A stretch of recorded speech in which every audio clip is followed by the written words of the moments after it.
century, which of course we are already living in, if we did not begin to think about fostering a culture of innovation in the private sector and also in the public sector.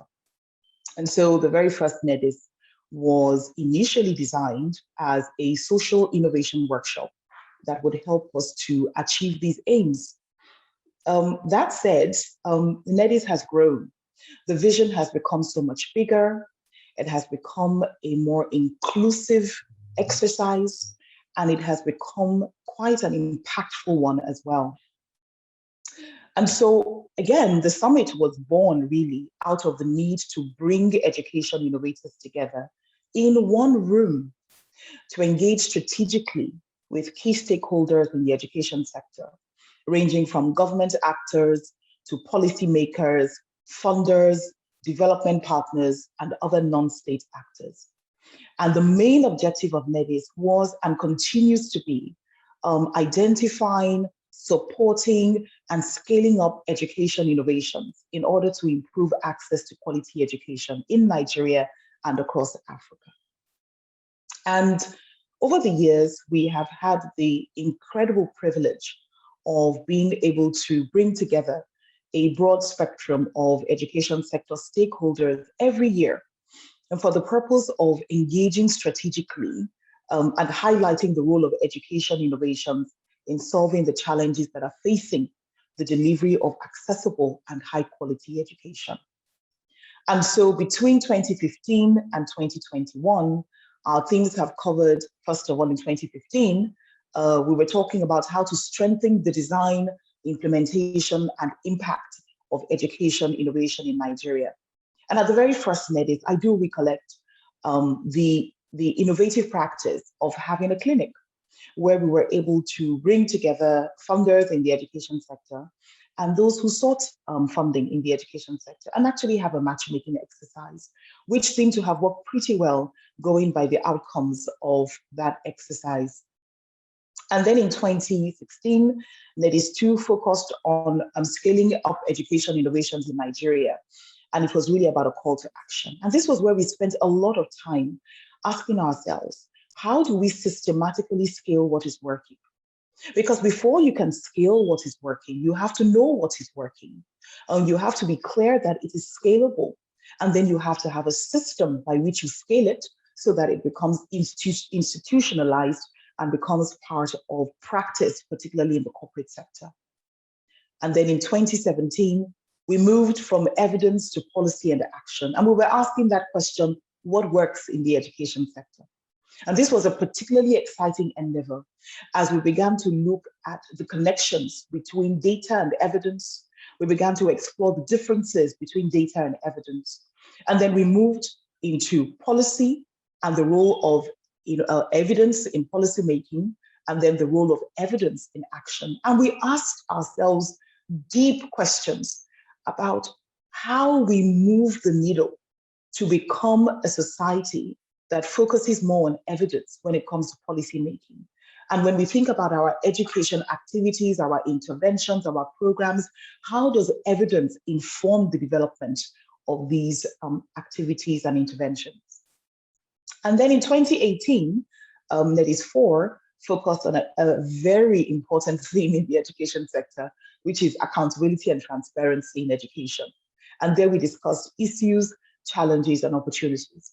And this was particularly critical because in our own deep dive of the education sector, we have found that the dearth of accountability and transparency was the bane of the education sector in Nigeria. And it was one of the main reasons why education was stagnating, not only in the country, but in certain other countries on the continent. And so we discussed best practice for strengthening accountability and transparency in the sector, cutting across the government sector, the private sector, and the civil society. And then in 2019, we focused on strengthening education systems with a specific emphasis on effective teaching and learning. And again, this was an exciting endeavor as we looked at the different facets that make for an effective education system and what the tenets were that would enable us to ensure that our teachers were teaching effectively and ultimately that our learners were learning. And then we planned NEDIS 6. But of course, we know what happened. 2020 was a defining year for the entire world, and indeed for the education sector as well. And the challenges that we faced emphasized the need for a skilled workforce of young people. It also emphasized the need for us to begin to think more holistically about skills development. And as we paused and reflected on how it was that the most successful states and the most successful governments during the pandemic were those that were the most responsive, those whose leaders took that responsibility to heart to ensure that children would learn even in a most difficult year. And that amazed us. And so in 2020, we recognized that young people would need more skills than perhaps the education sector was preparing them for. They would need to understand resilience. They would need to understand how to pivot quickly, how to be adaptable, how to learn in any given circumstance. But it was also about government systems as well, and how government systems needed to be skilled up as well. Because we often think about political will when it comes to education programming, but there is a sense in which political skill, and here specifically, I'm referring to the skill to know what to do in a crisis context, and why that becomes extremely important, particularly in a year like a pandemic year. And so we recognize that skills development was that which was going to cut across the entire education sector, from the learners to the teachers to the education managers, the government, the civil society. We all needed to be skilled up.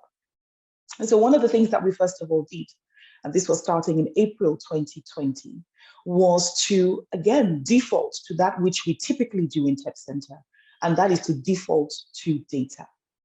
And we embarked upon a study with the support of the Nigeria Economic Summit Group, NESG, and we developed this survey, which we then labeled or titled Learning in a Pandemic Survey.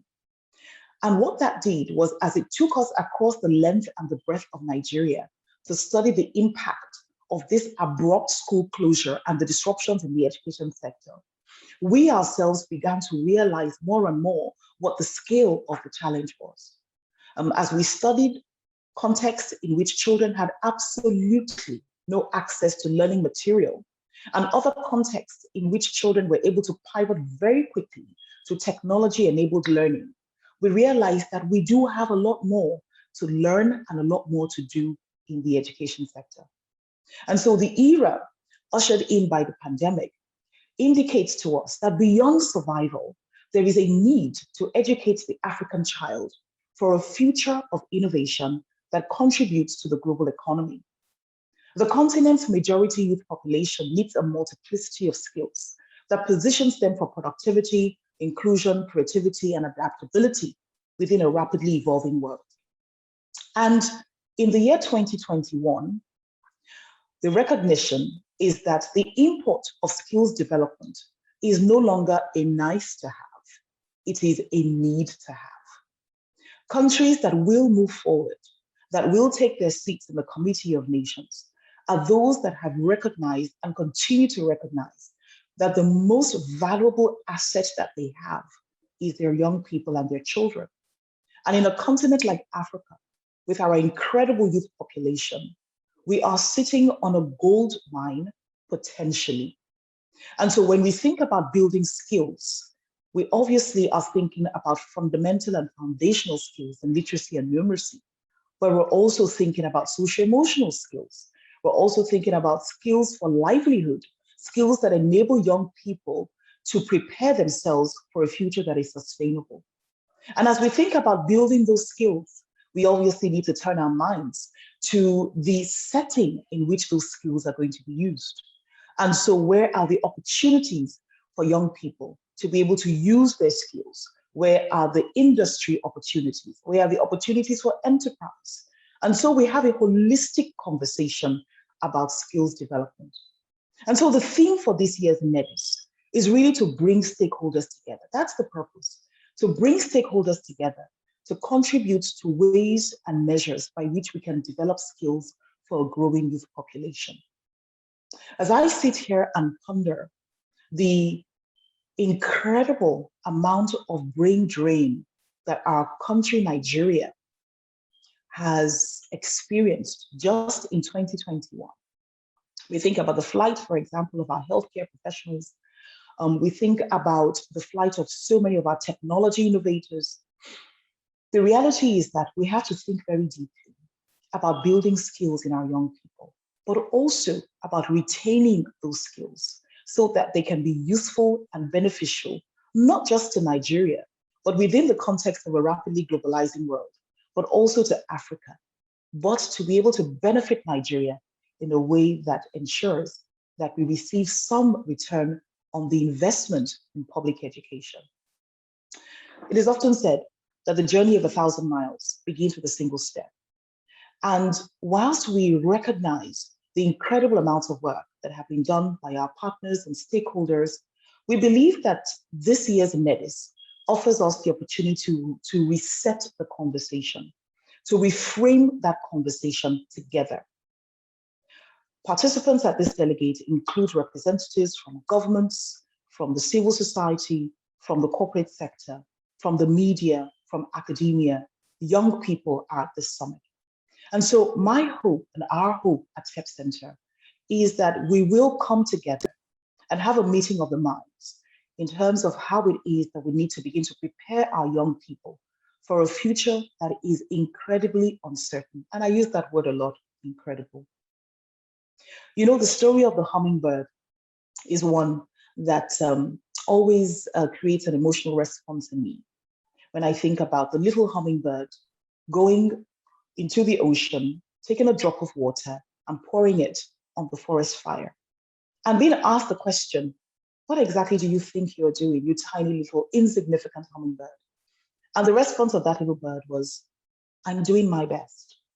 The reality is that if we all at this summit make the decision that we will do our best to ensure that we are able to equip the African child with the skills, the knowledge, the competencies that they require in order to make themselves a productive future, in order to build for themselves a sustainable tomorrow. If we can all make that decision, I promise you that we would have done something incredibly significant, even more significant than the little responsibility that the hummingbird took upon himself. So on behalf of TEP Center and on behalf of everyone who has contributed to planning this year's summit, I want to welcome you. I want to send a special thank you, and of course I'm going to do a vote of thanks at the end as well, but a very, very special thank you to the members of our advisory committee who spent many hours thinking about this event with us and helping to shape it into what I hope you will all enjoy and find a rewarding and an enriching exercise. So once again, welcome to NEDIS 6. It's the sixth time that we're doing this, but it's the first time that we're doing it virtually. So we're also building skills. So thank you very much for being here. Welcome, and I now hand it back to Opeyemi.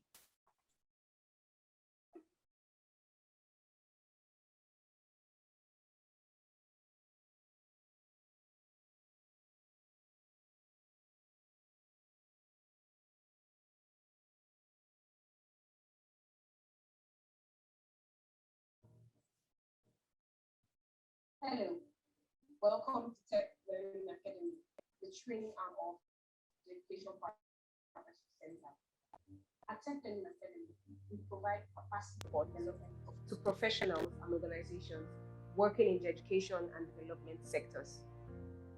We leverage the experiences and skills of our facilitators to design, develop, and deliver well-researched course content that gives our participants the relevant knowledge and exposure in the subject area. At TEP Learning Academy, we offer technology-driven skills and technical training to education and development sector actors through a blend of academic and practitioner insight. You can see our growing suite of courses on www.teplearningacademy.com. We deliver as open enrollment and bespoke course packages depending on our clients' learning needs. For inquiry about how we can serve your organizational learning needs, please contact us via email at learningacademy@tepcenter.com. Thank you.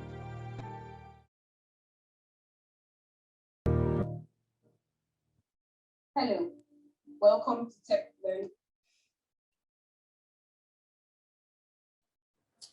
Thank you very much, Dr. Mo, for your welcome address. Thank you for summarizing the last 5 editions of NEDIS and even expanding on the talking points for NEDIS this year. One beautiful thing about the Education Innovation Summit is that ideas have been harnessed over the years and institutions and organizations have been birthed as a result of this education summit. And so it is beyond even the conversations that we're having. So people actually taking these talking points, taking the conversations, bringing up ideas, starting institutions, organizations, and driving innovation across the education space and even outside beyond the education sector. So thank you very much, Dr. Mu, for that. We'll be moving on now to our guest speaker for the day. She is someone who is very special to the education sector and very special indeed to Lagos State, Nigeria. She has almost 40 years of work experience cutting across different sectors, from the banking sector to human resource management to organizational restructuring and education. In the education space, she is currently the Honorable Commissioner for Education, Lagos State. She is none other than Mrs. Folashade Adefeso-Olateju. Ladies and gentlemen, please round of applause. Welcome our Honorable Commissioner to NEDIS 6.